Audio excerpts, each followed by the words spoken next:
Another question here. Again, the Christians, Ikhwan, subhanAllah, again, not based upon fairness or justice. The scholars of hadith would accept the narrations from the people of innovation. Isn't that a proof that we can take from them the good and leave the evil? Alhamdulillah, I've dealt with that in detail previously, and it's recorded, alhamdulillah, upon the website, the SoundCloud of Germantown MASJID, walillah alhamd, and a lot of detail. But ikhtisaran, to say in brief. Firstly, if you want to read about that matter, go back and read the explanation of Shaykh Ibn Uthaymeen, rahimahullah ta'ala. He talks about it in a lot of detail in his explanation of Hilyatu Talib al-Ilm. He speaks about it in a lot of details. But in summary, firstly, with regards to accepting the narrations of the people of innovation, they know that the origin is that we don't take knowledge from the people of misguidance. Why? Forget about taking knowledge from them. There are verses in the Quran that the Sahaba understood to be applicable to the Khawarij. Like, for example, the verse in Surah Ali Imran, فَأَمَّا الَّذِينَ فِي قُلُوبِهِمْ زَيْغٌ فَيَتَّبِعُونَ مَا تَشَابَهَ مِنْهُ ابْتِغَاءَ الْفِتْنَةِ وَابْتِغَاءَ تَأْوِيلِهِ. As for those who have a sickness and a disease in their heart, then they will follow that which is unclear from the Quran, desiring fitna. Some of the Sahaba, some of the Salaf, they understood that to be referring to the Khawarij. Forget about taking knowledge. The Prophet ﷺ commanded the leaders of the Muslims that the Khawarij should be fought. So they're talking about taking knowledge. The Prophet ﷺ commanded that the Khawarij should be fought. So that's the asl, the origin. The origin, we do not take anything, no knowledge from the people of misguidance and deviation. However, when it came to ahadith, the scholars, they were faced with two affairs. They were faced with the mafsada, the harm of the sunnah, parts of the sunnah being lost, ahadith being lost. And they were faced with the mafsada, the evil of what? The evil of taking from the people of innovation.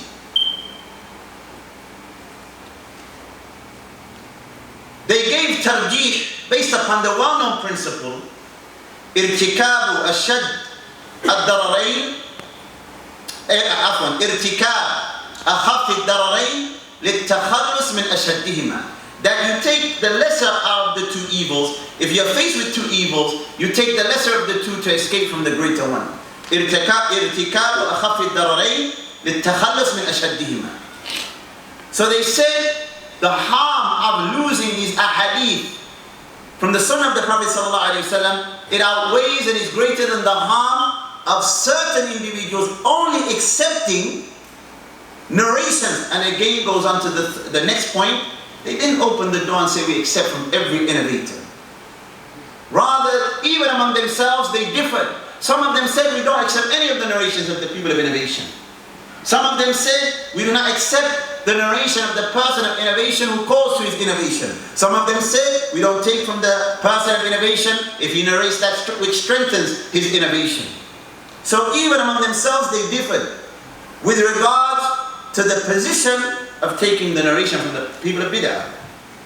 Now, the strongest stance was those who accepted with conditions, that the individual is not a caller from the callers of misguidance. And look, the Khawarij, they used to say, for example, لَنَا صِدْقُهُمْ وَعَلَيْهِمْ بِدْعَتُهُمْ.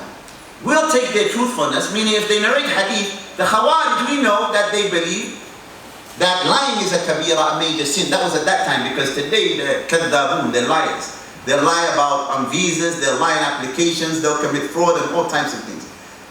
They used to believe that major sins, lesser than shirk, takes a person outside the fold of Islam. So the ulama, they said, we'll accept their sin when they narrate, because if they lie, they hold that lie is a major sin, they're expelled from the fold of Islam. Now, but they will have the weight of their bid'ah. So they would accept narrations for the preservation of the Sunnah from certain individuals. Likewise, they used to warn against these individuals. If they were asked, they would say, he's a Kharij, he's a Mada, he's a Kada, he's into Shaykh, he has something from Irja. Or they would warn against these individuals and they would caution against them. Shaykh Muqbili said, when asked this question, well, people use this doubt. And again, Ikhwan, look to the understanding of the Imams of the time that you live. The likes of Shaykh Ibn Uthaymeen, the likes of Shaykh al-Fawzan, the likes of Shaykh Muqbil, the likes of other than them. He said, the one who's trying to apply this, to take the narrations, because the Salaf took a hadith from some of the people of innovation. Are you like the Imams of the Salaf? Are you like Bukhari? Are you on the same level as Bukhari? Are you on the same level as Imam Muslim? Are you on the same level as Tirmidhi, Ibn Majah, Abu Dawud, or the other Imam? Are you upon their level? They say this, the crazy thing, they say this, and the ones who try and promote it, they're addressing general Muslims. That Muslim may have not even memorized Juz Amma. The one that saying, yes, you can take the good and leave the bad, he may not know what the bad is to begin with. He doesn't understand the fundamentals of the people of the Sunnah, nor the plotting and the trickery of the people of innovation. Lastly, Ikhwan, alhamdulillah, is there any need now to take from them the ahadith? Ahlu Bidah, is there any need? Khalas, doing it is Sunnah. The Sunnah is being compiled, it's collective. There's no need to narrate from them anymore. So all we are left with is what? The mafsada, the harm of sitting with Ahlu Bidah. That's all that's left. And that's why Tuwajiri rahimahullah ta'ala said, one of the reasons why innovation has spread in many places, he said because people allow in certain institutes and maybe universities and schools, they allow the people of bid'ah to teach, like for example the Ikhwan al-Muslimun, and look at the damage they brought to the Muslim lands.